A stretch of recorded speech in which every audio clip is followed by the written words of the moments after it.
وَإِن اور اگر تجہر بلند آواز سے بالقول آپ بات کریں. وَإِن تجہر بالقول اور اگر بات کرتے وقت آپ آواز بلند کریں.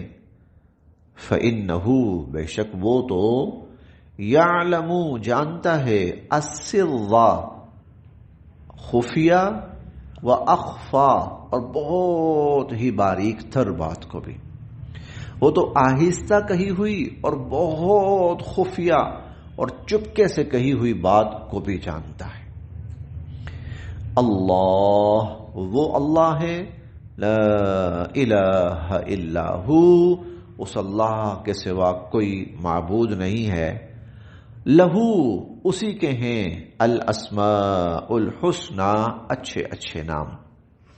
اسماء حسنى یعنی صفات، اچھے نام اچھی صفات، یہ اسی اللہ کی ہیں. یہاں تک ہیں وہ آیات، ابتدائی آیات حضور علیہ الصلوۃ والسلام کو تسلی دینے کے لیے. پھر اس کے بعد حضرت موسیٰ علیہ السلام کا واقعہ آگے شروع ہوتا ہے. حضرت عمر رضی اللہ تعالی عنہ، حضور علیہ الصلوۃ والسلام کی بڑی خواہش تھی آپ ایمان لے آئیں. چنانچہ ایک دن خانہ کعبہ کے غلاف کو پکڑ کر حضور علیہ الصلوۃ والسلام نے دعا مانگی.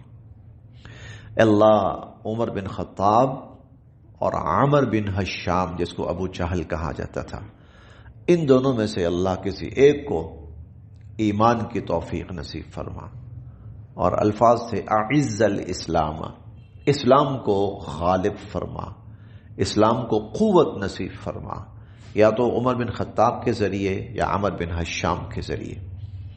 اللہ تعالیٰ کا انتخاب سیدنا عمر رضی اللہ عنہ تھے.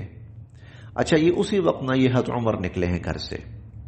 مشاورت ہوئی تھی کہ حضور علیہ الصلوۃ والسلام کو علیہ باللہ آپ کو شہید کر دیا جائے. تو یہ سوچ کے نکلے تھے کہ آج میں یہ کام کر کے رہوں گا.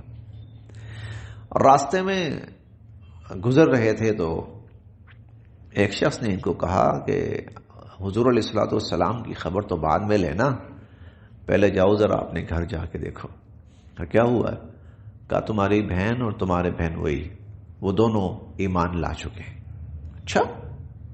چنانچہ گھر میں گئے کہ پہلے میں ان کو ختم کرتا ہوں اور پھر جا کر حضور علیہ الصلوۃ والسلام کے پاس جاتا ہوں. وہاں گئے، پہلے تو مارا. جب تھک گئے مار مار کے تو بہن نے کہا جتنا مارنا ہے مار لو، لیکن جو ہدایت جو کلام ہم تک پہنچا ہے ہم اس کو نہیں چھوڑنے والے. اس نے کہا کہ حضرت عمر کہنے لگے اچھا کچھ ہے تو مجھے بھی دکھاؤ، کچھ ہے تو مجھے بھی دکھاؤ. بہن نے کہا ابھی آپ ناپاک ہیں، پاک ہوں پہلے. یہ ایسا کلام نہیں کہ ہر کوئی ایسا ہی پڑھے اس کو، پاک صاف ہو کے ہیں. حضرت عمر رضی اللہ عنہ پتہ نہیں کس حالت میں تھے، کس کیفیت میں تھے، تو غسل کرنے چلے گئے. غسل کر کے آئے تو بہن نے یہ ابتدائی آیات سورۃ طٰہٰ کی یہ ان کو سنائی اور انہوں نے پڑھی. طٰہٰ ما انزلنا علیک القرآن لتشقى الا تذکرۃ لمن یخشی تنزیلا ممن خلق الارض والسماوات العلی الرحمن علی العرش استوى. یہاں تک نا اللہ لا الہ الا ہو لہ الاسماء الحسنى. یہاں تک پڑھا نہ انہوں نے تو بس ایک تو کہنے لگے کہ مجھے حضور کے پاس لے کے چلو.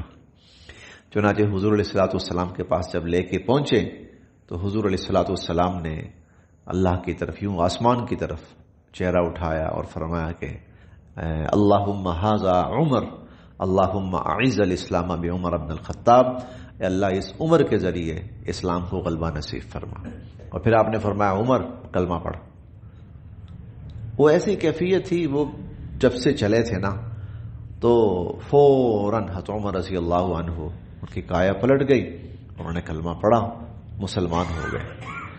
تو یہ آیات ایسی تھیں کہ جنہوں نے حضرت عمر رضی اللہ عنہ جیسے شخص کو کہ جو اسلام کی مخالفت میں بڑے سخت تھے اس وقت اور بہت شدید تھے، اور ان کے دل کو بھی کفر سے اسلام کی طرف پھیر دیا اور گمراہی سے ہدایت کی طرف پھیر دیا.